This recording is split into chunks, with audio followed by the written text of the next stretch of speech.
It is going to be Orange Esports going up against RSG Philippines. Have a good look at this final hero lineup because the land of Dawn beckons and we are going to be its willing audience. I just can't wait, honestly. Looking at the drafts, both are solid, both a lot of winning conditions, very multi-dimensional, and let's just get straight into it. Land of Dawn, here we go. We're diving into the portal, and it's RSG up against the hometown Orange Esports. Looking at the composition so far, Orange Esports, they're really going for something unorthodox. The Lilia looks like it will be in the mid lane after all. Exactly. Xavier Gold?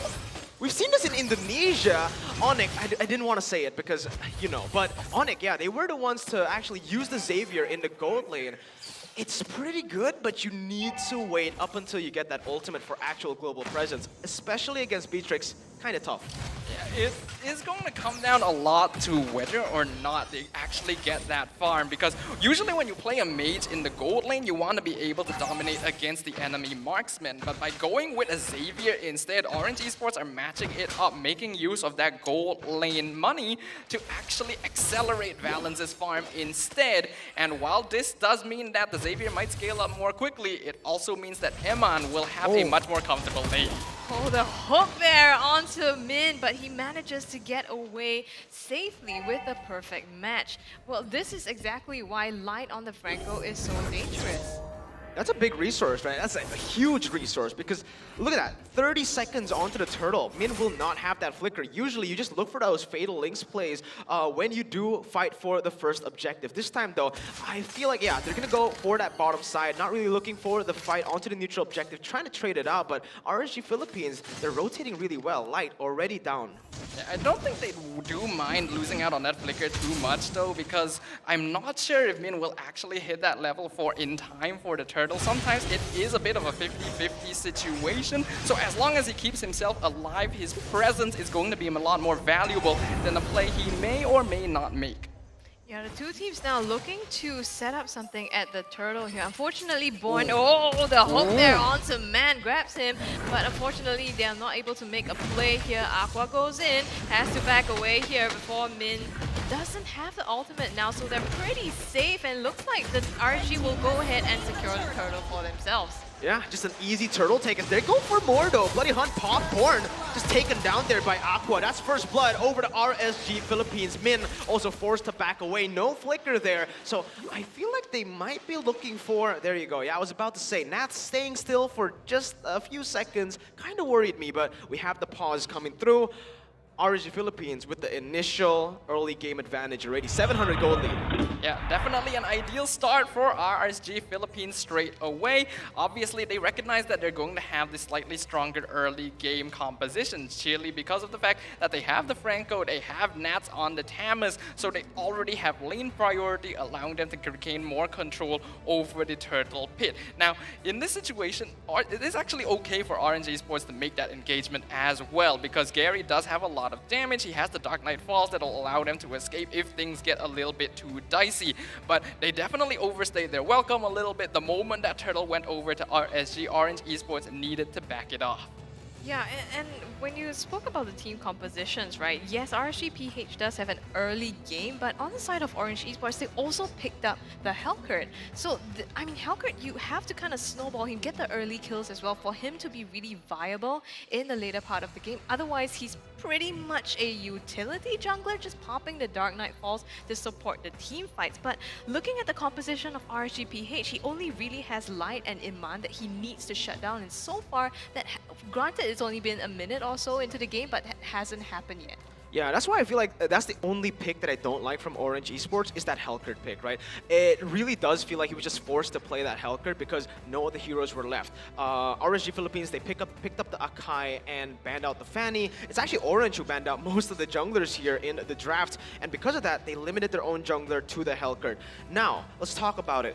Why is Helkert in my opinion, not so good in this matchup? The only one who can really burst is that Beatrix, right? If they go for that Beatrix, sure. But with the backline presence they have, the Akai, the Tamas, and also Kagura just being there, yes, she can engage, but I'm pretty sure that that Aqua is going to be playing this Kagura a little bit more defensively to peel for that Beatrix. So Hellcurt going to have a tough time. Even here in the jungle, Nats, just going for it. Under the turret, pops the Vengeance as well. Gary still getting out, but losing his purple buff there. Yeah, quite scary for Orange Esports. They're already being put on the back foot. They don't have much of a discrepancy in terms of gold right now, but control over the map is going to firmly be in RSG PH's side.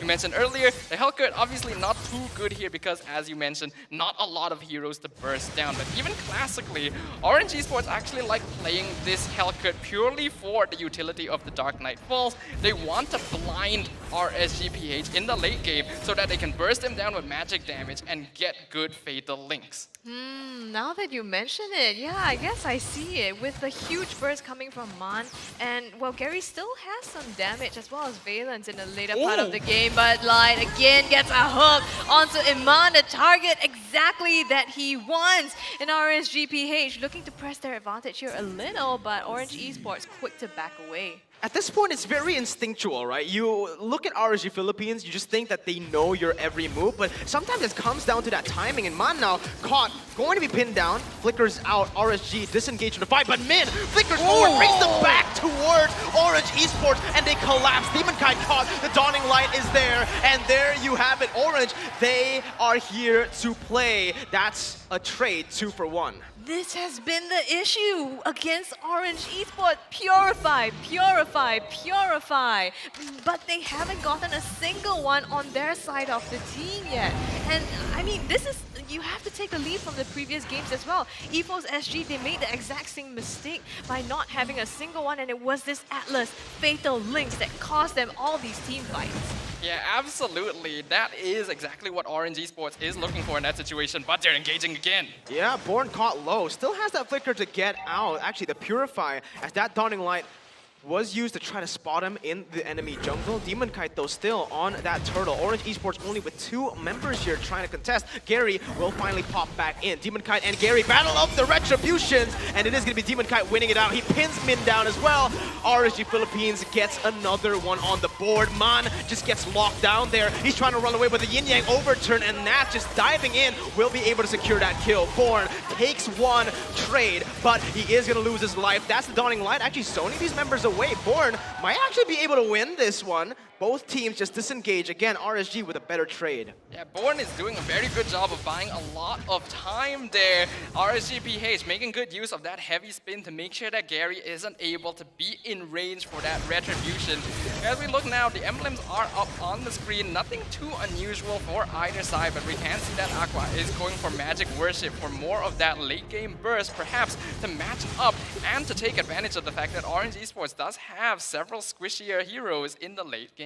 Yeah, you really want that kill pressure, right? When you're on this Kagura up against a team like Orange Esports, the draft that they have, they just don't want Man to have that reaction time, or just the time in general, to pop that Black Shoes. If you can just initiate on him, lock him down, burst him, it's going to be really good. But here you go, Light going for the Bloody Hunt.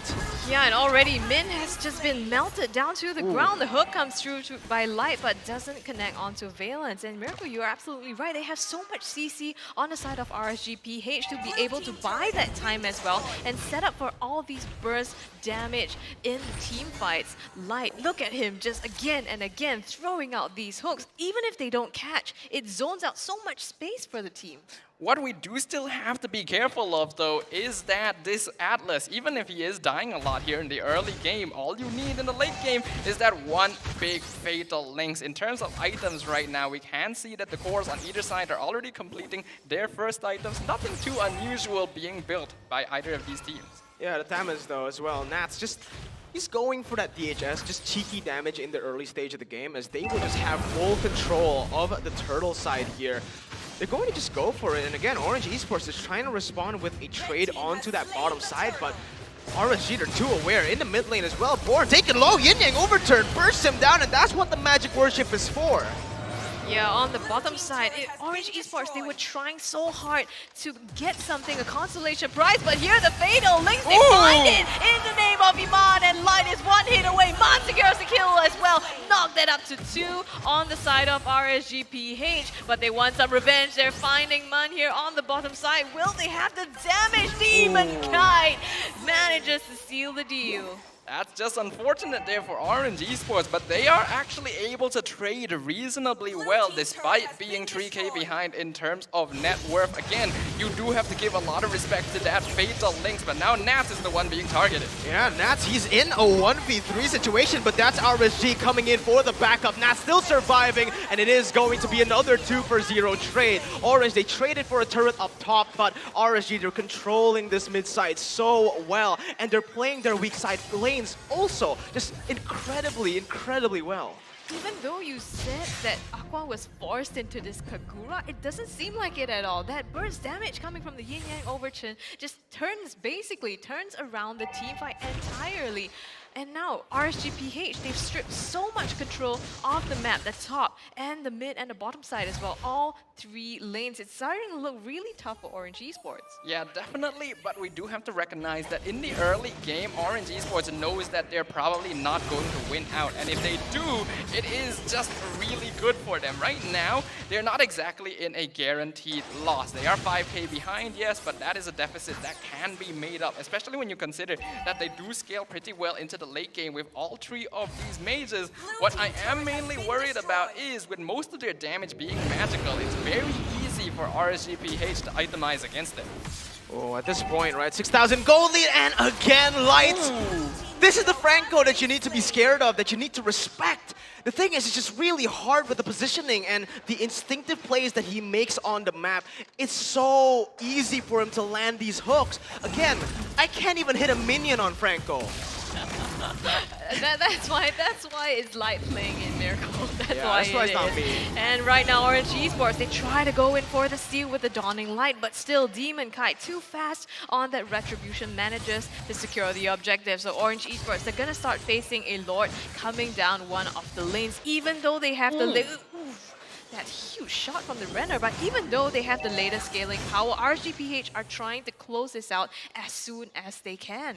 Looks like we're gonna be going into another short pause for a little while, ladies and gentlemen. But talking about the state of the game right now, we recognize that Orange Esports do not mind being a little bit behind as we approach the mid-game. But now we look at the difference in net worth between them and RSG Philippines, and you are definitely noticing that it is becoming a bit of a problem.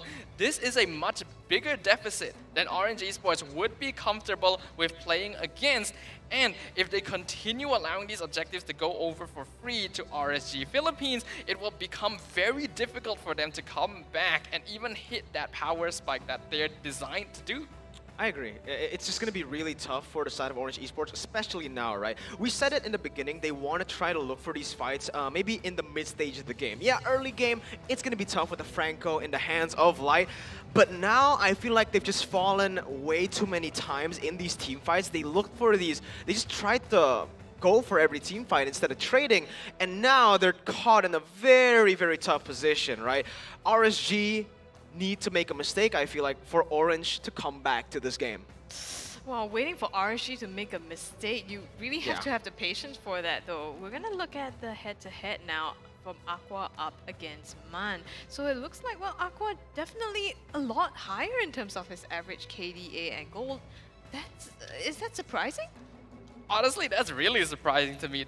Not just the fact that he's that far ahead of Mon, but the fact that there is an 11 average KDA at all at MSC. That is a ridiculous number, and indicating that Aqua's positioning in these team fights is always on point. This is a man that's able to secure kills for his team while not putting himself at risk. In comparison, of course, you'll see that Man is going to have a lower KDA simply because he generally will play a bit more aggressively. We saw it earlier with that flicker forward on the Lilia just to secure that final kill. We know that Orange Esports, they're definitely going to be a little bit more gung-ho, in a way, kind of suicidal in comparison to RSG Philippines. So that kind of score difference is understandable. Yeah, you do have to remember though that when we took a look at the team head-to-head, the total damage dealt, right? It went over to the side of Orange Esports, and I feel like it's kind of the same case here when we're talking about Man and Aqua. Aqua, all across the board, just better statistically, apart from the damage dealt. We didn't get to see that, so I'm not too sure, but I feel like Man, the way he plays these mages, very different from Aqua. Aqua is a solid mage player. He plays from the back, he waits for the team to engage, and he just helps to follow through. Man, on the other side, he's the one who actually likes to be on the initiative, looking for proactive picks as well, not just waiting for Min to go for the engage. Yeah, but the thing is, they also rotate together. I mean, we talked about that the connection between the both of them, Telepathy. right? Telepathy. It's just telepathy at this point, right? Yeah, exactly. So, I mean, that also makes it difficult, right? It should technically make it difficult because they have so much synergy that they pull off the team fights a lot better. But actually, when we look at the kill participation, Aqua has, like, it's equalized. Yeah. So it's a bit surprising. That means that Aqua not only gets the kills, he's also present throughout. Yeah, we can see that the way that RSG Philippines just overall plays, they will always be together, and they know exactly how many resources they need to bring to a fight in order to turn it to their favor. In comparison, you can definitely see that Orange Esports, their gameplay is a little bit simpler.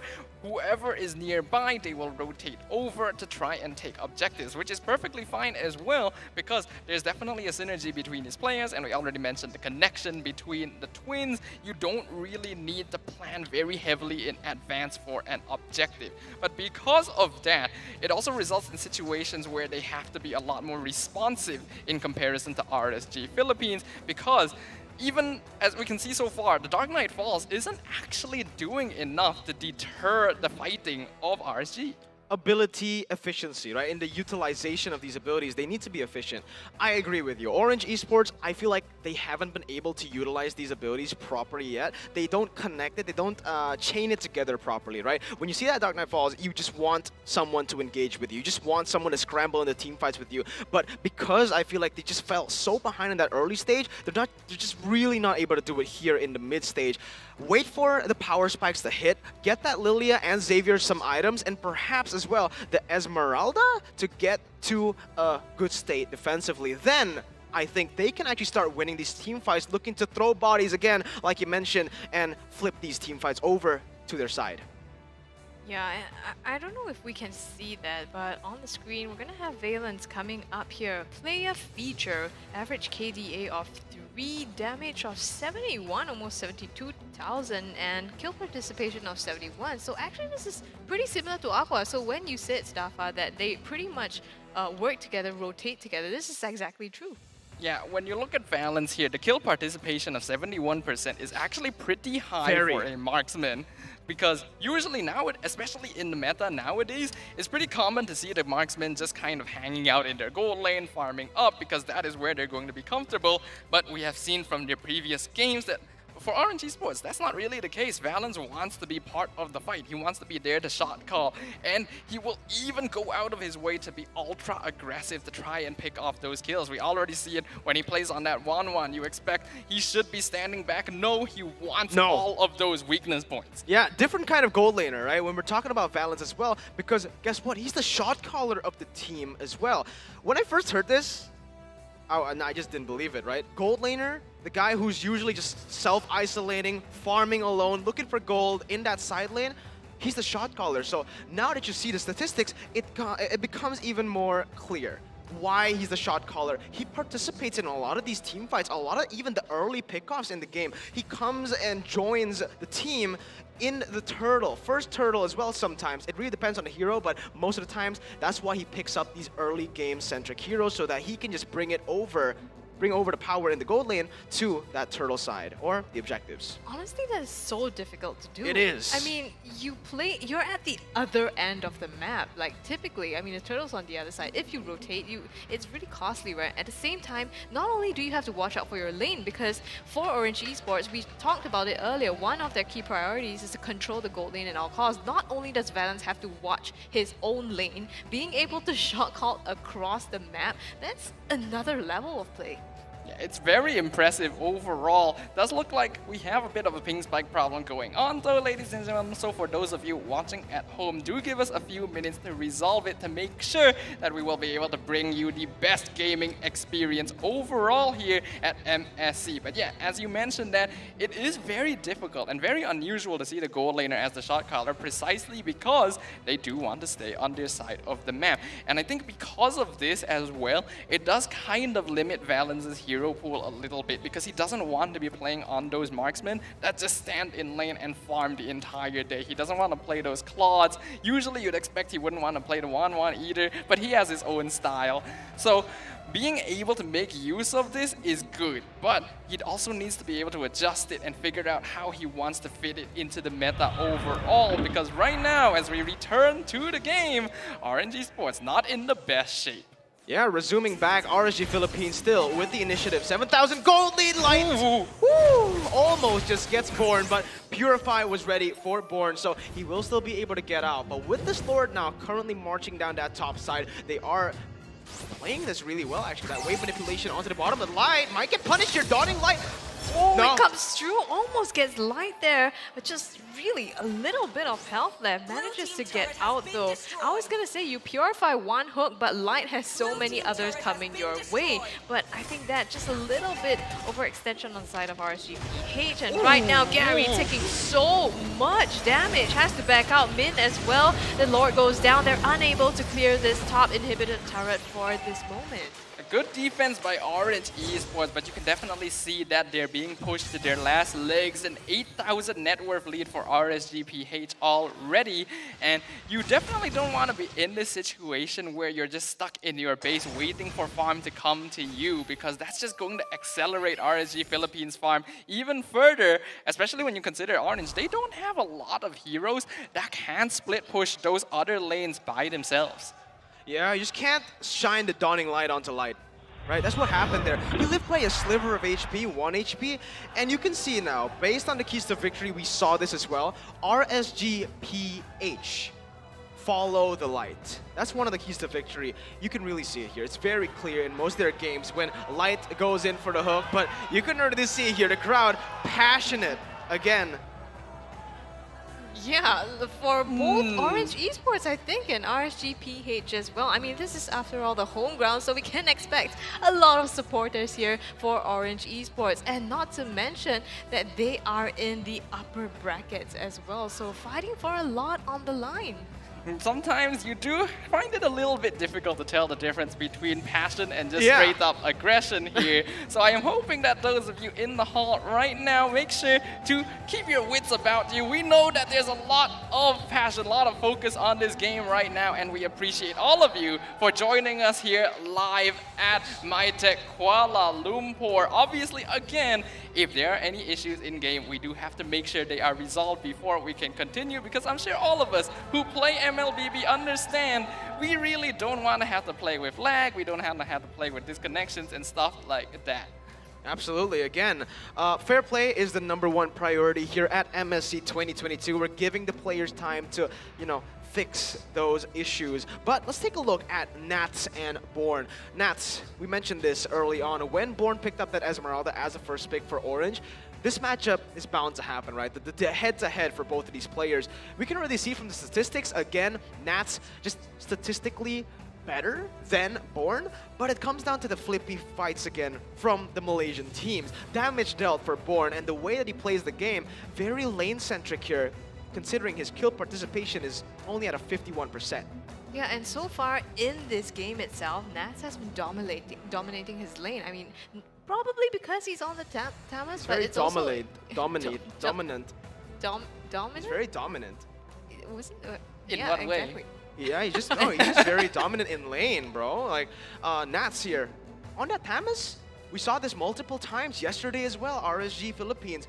He just wins out in this lane. It's really tough. It's really rare that we see him lose out in lane. Even in the Philippines, he was able to outlane Delarski. That's something you just don't do in Philippines. But the thing is you don't just win your lane matchup. You win your lane matchup, you get the advantage and rotate to put more kill pressure onto other lanes as well. And as a whole, I think that makes it a lot easier for RSGPH to work as a team and keep up that early game aggression that they like.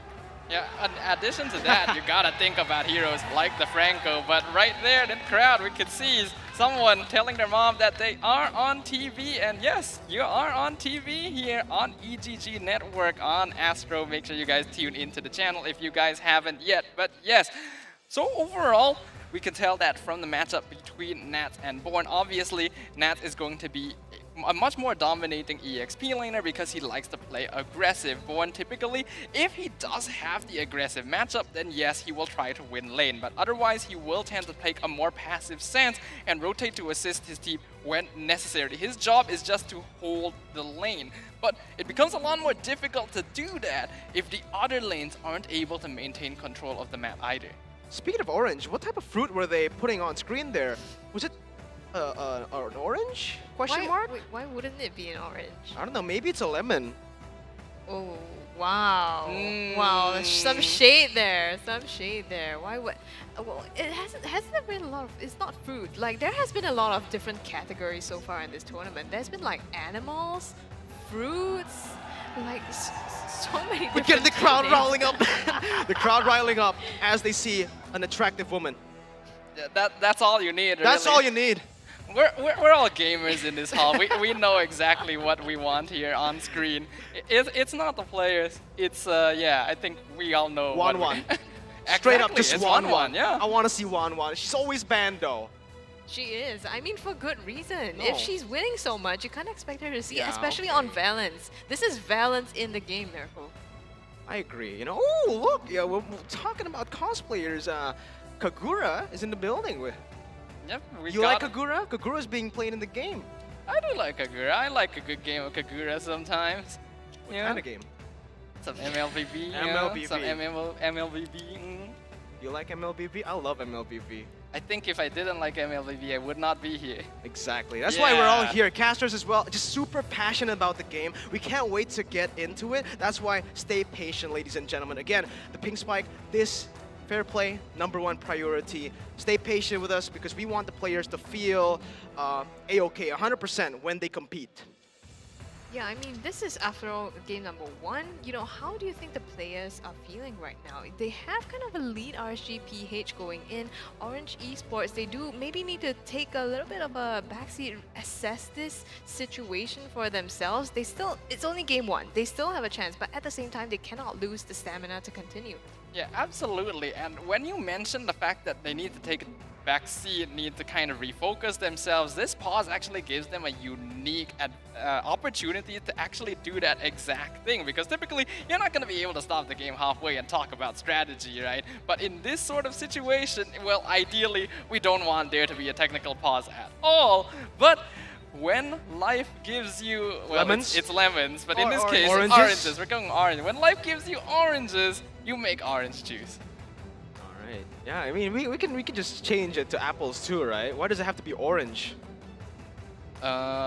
Because Dafa voted for Orange. Right, you know, Prediction. when life gives you RSG, you make RSG juice. But yeah, again, right now, we're 3 minutes into the, well, 3 minutes more of the technical pause, I believe. We're going to take a look at Iman. Let's talk about Iman here. He's been phenomenal in this game as well, throughout MSC, throughout MPLPH as well. This guy in the gold lane, what does he bring that's special? Well, speaking of Eman, he is more of that classic marksman. He wants to stay in lane and just farm up as compared to Valence, who will be a lot more aggressive in joining his team. As a result, we do see that Eman really farms super duper fast, and it's kind of unexpected sometimes. You leave in lane for a few minutes, it's as if he's been farming for 5, and it's just absolutely insane, and why a lot of teams have to put priority on that gold lane to make sure that he doesn't go out of control. But the game now returns. We can see whether or not Orange Esports can overcome these odds. Yeah, we're gonna see RSG taking their positions right at the purple buff here of Orange Esports, so denying even more farm from them at this stage of the game. Now we're 11.5 minutes in here. RSGPH, they have a 9k gold lead, but as we said, Orange Esports, what are their odds now with this late game composition? In the late game, Orange does do well because the Esmeralda, Xavier, and also Lilia. But when we're taking a look at RSG Philippines as well, look at the damage dealt, right? Nats, Iman, we see the players are having fun, you know, in their base. They're kind of locked down there right now because of the minions that are just not being pushed in by RSG Philippines. And this is what they do. They just suffocate their opponents when they have that lead. And speaking of that late game issue, RSG Philippines, I believe that even if we go to the late game, Orange has a slight advantage, but it's pretty much even. Yeah, they're already in a rough spot because what can you do? They can't push out a phase, they can't get any farm because you can see how well RSG Philippines are controlling the wave specifically to try and slow down Orange's farm as much as possible. They're actually grouping up the minion waves so that they will delay Orange Esports from taking this Lord, giving it over for... Ooh, that was close. That was super close. I mean, that's why you have a Xavier on your team. You use that to steal objective, but thankfully there is Iman on the team as well. And speaking of Iman, you know, having a marksman on your team just really helps with the scaling. So even though Orange Esports has Valence and Man, how do you think this is going to work out for them? Going back to that double mage composition. Well, it's going to be quite difficult because yes, while some of these mages scale up very well, we know that Esmeralda, Xavier, Lilia all do a lot of damage in the late game. It's hard to compete with the consistent DPS that something like a Beatrix will be able to do, especially once Eman gets that full item build. But now the Lord crashing up topside. Yeah, the topside turret taken very low. Going to be taken down there as RSG look to convert on more objectives. Bottom side and mid lane pushing at a very good time here as Nats will be going forward again. Iman does not miss. Light gets a hook over onto mid. He's going to get taken down. That's going to be the heavy spin coming as well towards Born, pinning him down for the kill for RSG. Iman looking for snipes again onto the turret. Will be able to take it down. Looking for one more into that mid lane. They're just stripping down the base at this point, and Iman, he's not getting any space. Yeah, definitely. I mean, he was in the back line. He took so much damage there from Valence, but RSGPH still able to make it work.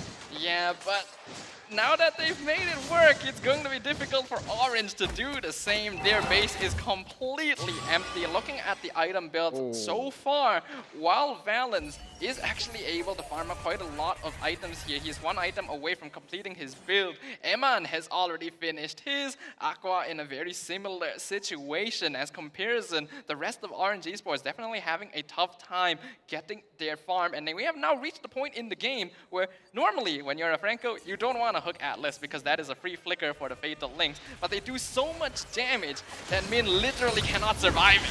Oh, just that burst damage coming in, but the Fatal Links in response, they managed to get Aqua as well as Iman. It is a 3-4-2 trade at this moment, but it's a massacre between the two teams. RSGPH still have 3 people standing though. Gary, even though he's clocked up all those kills, he is left alone to defend this, and I don't think he can do anything as the 3 members of RSGPH, they march in to the core. They want to end this. Gary shuts down Navs. There's just one Demon Kind and Light left. Can he actually make the defense? The minions, they're helping him too much. The heavy spin comes in onto Gary, and they shut him down, but they are far too low. Demon Kind, he tries to end it. He does in the process. He manages to make Orange Esports. Not even close, baby!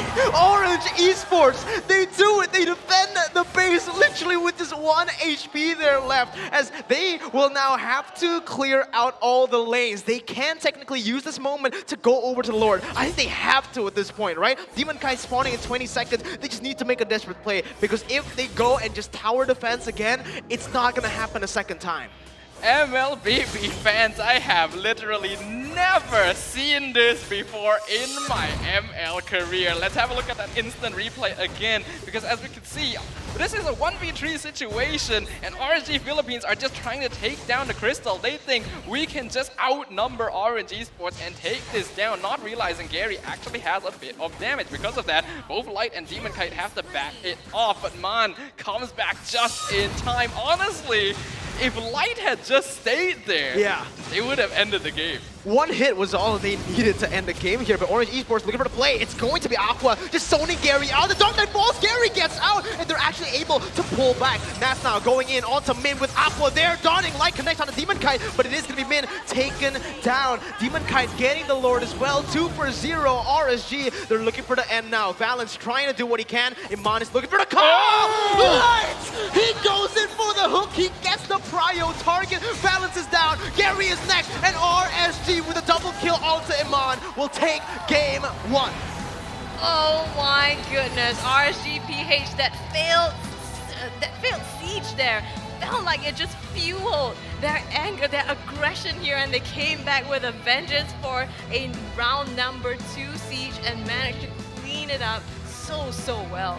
That was just incredible. At first, it did look like a very